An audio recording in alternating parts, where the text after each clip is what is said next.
Hi guys, welcome back. Today we are going to be making some delicious crispy focaccia bread. I promise this is actually very easy and you won't be as intimidated to make bread ever again once you make this. It originated in Italy and it was specifically made for Italian workers who didn't have a lot of time to stop and eat a full meal. So this was created by the bakers so that they would be able to easily just carry this around, put it in their pocket, eat it whenever they got hungry, feel satiated, and just continue on working. So this has been around for a decent amount of time, and there are definitely a lot of experts that know how to make this properly. So moving into that, this is actually not my recipe. This is Samin Nosrat's recipe. She is the author of Salt, Fat, Acid, Heat. She also has a 4-part series on Netflix that I would 100% recommend, even if you are not a cook or if you want to be inspired more or anything like that. If you haven't watched it already, just watch it. In her fat episode, she goes to Italy and she learns how to make focaccia bread from a man who's been making it for years. So she also has this in her book here too that I've been reading. So I figured if I have a source where the experts tell me the best way to make this and make it authentic, then why not, right? So that's what we're gonna do today. I did start this process last night. The dough needs to sit room temperature and ferment for 12 hours. So I will go ahead and show you those clips and I'll catch you back up to where we get to this point. All right, we're starting off with 2.5 cups of warm water. Just popped it in the microwave for 30 seconds. And here I'm adding 2.5 teaspoons of honey. You can also use agave, you can also use sugar. This is just a way for the yeast to start nibbling on something to get them started, get them going. So after that, we're going to use yeast. Now here I'm using pasteurized yeast. You'll use 3/8 of a teaspoon. If not that, you can also use active dry yeast, for which you need to use 1/2 of a teaspoon, just a little bit more. We're going to mix it together and set it aside. If you're using active dry yeast, you'll want to make sure to let that sit for 10 minutes and see it bloom before you actually incorporate it into the dry ingredients. So for the dry ingredients, we're going to use 5 1/3 cups of all-purpose flour, but here I'm just weighing it. I'm weighing out 800 grams here. And to that, I'm going to add a tablespoon of sea salt. And I'm using specifically pink Himalayan sea salt, but you can use whatever you want. And then you're just going to want to sprinkle it on top of the flour. And then with a whisk, just evenly incorporate the salt into the flour. And then once you get that done, you'll go ahead and use your hand to make a little well in the middle of the dry ingredients so we can pour our wet ingredients into it. So I'm going ahead and taking the yeast mixture, pouring it in there. And I'm also going to take 1/4 cup of olive oil, pouring that into, and then with a spatula, just incorporating the dry and the wet. So this is whenever you're gonna have to use your better judgment here. You can see my dough is pretty shaggy or pretty dry, so I started adding a tablespoon at a time, some extra water. You wanna go little by little here. You don't wanna add too much water, but you wanna make sure that your dough is a little tacky looking like that, where it's kind of sticking to my hands. You always want your dough to be a little too wet than too dry. So once I got to that point, adding some oil to the bottom of the bowl, spreading it out around with my hand and putting the dough back in so it doesn't stick to the bowl. I'm just moving it around to get it coated in oil. And we're gonna let that sit for 12 to 14 hours. I'm just gonna add some plastic wrap on top and you are good to go. All right, so we are back. It's been about 12.5 hours now that this has been setting room temperature, and you can see the dough is ready to go. So before we begin, I'm going to talk to you guys about pans. Now I use just the regular old cookie sheet that is rimmed, and this is perfect for this recipe. And this one's about 11 by 18 inches, and this focaccia bread fits in there perfectly. If you don't have a pan that's this big or bigger, I would half the recipe, especially if your pan is gonna be about half this size. You know, just use your common sense. So I'm using this, but I'm also using 2. Now, reason being, one of these is going to go into the oven. You're gonna put everything on the middle rack and you're gonna invert this, so put this upside down, and you're gonna take the pan that has the dough on it and put it directly on top. The bottom one is going to be in the oven while it is preheating.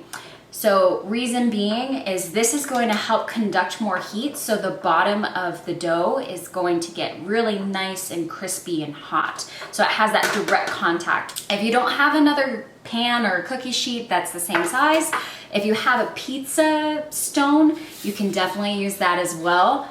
And again, just make sure that you put this pan, your second extra pan, in the oven. I'm actually going to do that right now so that I will not forget to make sure to have that in there for the bread. All right, and now we are ready to continue on with the dough.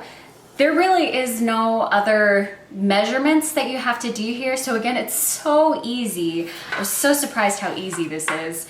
And we're just going to prep the dough and basically let it do its second proofing before we actually plop it into the oven and get to eat it. All right, so I've brought you down onto my table so you can see exactly what I'm going to be doing here. And we're going to start off by taking some olive oil, about 2 to 3 tablespoons, and really just coating the pan with it. We want to make sure that there's enough in here that's going to help crisp up the bottom of the pan and also make sure that it comes out without sticking. And we're gonna take our bowl of dough here, and I'm just gonna help it kind of get out of the bottom of the bowl here very gently. You want to be gentle with your doughs, but also be firm and assertive with them whenever they need it. It's gonna fold it on top of itself, and then I'm just gonna plop it into the pan here. Look at that. Oh, yes. Look at that. And since this is very nice and oiled here, I'm also gonna put it on top just a little bit and rub it on top. And what you're going to do now to be able to get it to all sides, you're just gonna lightly take it from the bottom here, try and go into the middle, and you're gonna pull it out. I'm just gonna keep pulling it without tearing it. You wanna be gentle with this. So as you can see, it's going much easier having 2 hands here. Just throughout about like half an hour, after about like 15 minutes, we'll come back and we'll stretch it out again because it will kind of come back into itself. And look at all those air bubbles. I cannot wait. That's gonna get so crispy. Breathing heavy. Okay, that's about as good as I'll get right now. We'll check back in 15 minutes. 15 minutes in, you can see it has kind of moved around a little bit. So I am going to stretch it back out again. And since it has relaxed a little bit, it is a little bit easier to pull it out here. You just want to try and get it to the sides as best as possible. I think that's as good as we're gonna get. So I'm gonna let this set for another 15 minutes and I'll come back and tell you what we're gonna do next. So it's now been a total of 30 minutes since we put the dough onto this pan and spread it out. And now what we're going to do is the signature dimples that are on the dough. Like, I'm gonna take my 3 fingers here, and at an angle, I'm just gonna push down into the dough to create these little dimples into it. So you can kind of see what I'm doing here. So at an angle, just pushing down to create those holes there. And it's gonna come back up into itself, and that is okay. That's what's gonna happen. We're just really creating a way for the dough to get the brine soaked in here. And look how beautiful and rustic that looks. And now we're gonna go ahead and take the brine, and that's just about like 3/4 of a teaspoon. I used a little bit less. So I used maybe about like 2/3 of a teaspoon of sea salt with 1/3 of a cup of water, and microwaved it for about 30 seconds so it was a little warm so the salt could dissolve. And what we're gonna do is we're just gonna pour that over top of the bread here. Even kind of move this around a little bit to get it evenly throughout. And we're going to let this set for 45 minutes.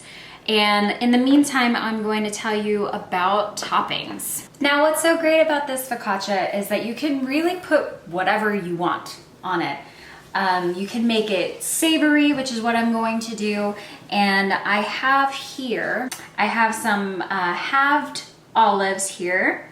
I also have some sun-dried tomatoes here that are just cut into ribbons. I also have some fresh rosemary from our garden outside. And I also have some crumbled feta. Now you don't have to use all of these, but these are just some examples of what you can use. And if you want to just go extremely simple, you can just, add a little bit of flaky salt, or just honestly leave it as is and just eat it like a piece of bread. You can even just dip it into some honey and it is delicious. The salty with the sweet, just perfect combination. You can eat that with some tea too. So again, like I mentioned, we are going to be letting this bread kind of set, or the dough set, for about 45 minutes. At the 20 minutes till it is done, I'm going to go ahead and preheat my oven to 450 degrees. And again, making sure that we have that either the pizza stone or the inverted pan in there while it is preheating. So it gets really nice and hot once we put this dough on top. All right, I got my oven preheated to 450 degrees. I have the focaccia bread all dressed up here with everything that I just showed you. And we're gonna plop it in there in the middle rack on top of that other inverted pan for about 25 to 30 minutes. You'll wanna check right at 25 minutes. Use a metal spatula to get underneath of it and check the bottom to make sure that it's nice and crispy. And when that happens, we'll go ahead and take it out. All right, now the focaccia is just fresh out of the oven. What I'm gonna do is pour some more olive oil on there. I know you're like, oh my God, so much. But it's going to absorb into the bread and give it a nice olive oily flavor. And it's gonna sop up into there, and in about 5 minutes, we're able to cut into this and enjoy. All right, and now I'm gonna just show you a little cross section of this beautiful bread here. Look at that. It's so crispy on the outside, it's nice and light and fluffy on the inside. I'm gonna take a break, have this with a little bit of coffee, and enjoy the rest of my day. Thank you so much, guys, for watching. Please let me know if you do end up making this. Share a photo, tag me in it, tag me on Instagram. I'm Kaylee Hessler on Instagram with an underscore at the end. And yeah, hope you guys enjoy it. And also watch Salt, Fat, Acid, Heat on Netflix. I'm telling you, you will not regret it. All right. So good. Okay, bye.